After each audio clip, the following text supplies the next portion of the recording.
Hello followers. ఒక్క చేపను తినడానికి 250 కిలోమీటర్లు ట్రావెల్ చేశానంటే ఎవ్వడైనా నమ్ముతాడా? అంతెందుకు మేమే నమ్మలేదు. అందుకనే వెస్ట్ గోదావరిలో ఉన్న తాడేపల్లిగూడెంకైతే స్టార్ట్ అయిపోయాం.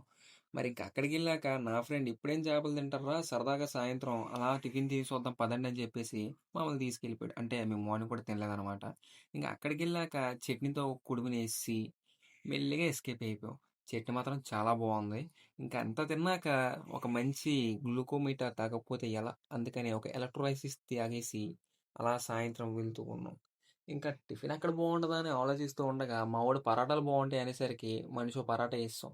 ఇంకా పరాటా తిన్నాక ఎక్కడికి వెళ్ళాలనిపించక అలా చిన్న స్లీప్ అయ్యగానే మార్నింగ్ అయింది. ఇంకా మార్నింగ్ అంటే తెలిసిందే కదా! మళ్ళీ చేపల కోసం నేను నా ఫ్రెండ్ వేటని స్టార్ట్ చేసాం అనమాట. ఇంకా ఎక్కడ దొరక్క ముందైతే టిఫిన్ తినేద్దామని చెప్పేసి టిఫిన్ షాప్‌కైతే ఎళ్ళిపోయాం.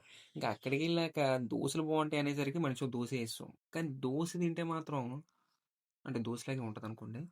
దోసకి నాకున్న అనుబంధం కూడా అటువంటిదే. ఇంక అలా చెప్పానో లేదో బాబాయ్ అయితే 3 చేతులతో దోసేసేసాడు. మరి దోసిచ్చాక మనమైతే సైలెంట్‌గా ఉంటాం కదా! దోస కూడా ఏసేసాం. ఇంక అంతా చేశాక చిన్నగా షాపింగ్ చేద్దామని లోపలికెళ్ళాం. నిజానికి షాపింగ్ కాదు. ఏసీ కోసం వెళ్ళామనమాట. ఇంక మా ఫ్రెండ్ అయితే ఆళ్ళ గర్ల్ ఫ్రెండ్‌తో సొల్లేసుకుంటున్నాడనమాట. ఇంక తెలిసిందేగా మనం తాగకుండా, తినకుండా ఉండలేము. కాబట్టే చల్లగా లస్సీ తాగుదామని షాప్‌కెళ్ళిపోయాం. ఇంక అక్కడికెళ్ళగానే మా బాబాయ్ కూడా నీట్‌గా ఒక లస్సీ చేతిలో పెట్టేసాడు. అసలు మేము తాడేపల్లిగూడెం ఎందుకొచ్చామనేది నెక్స్ట్ పార్ట్‌లో చెప్తాను. Stay tune.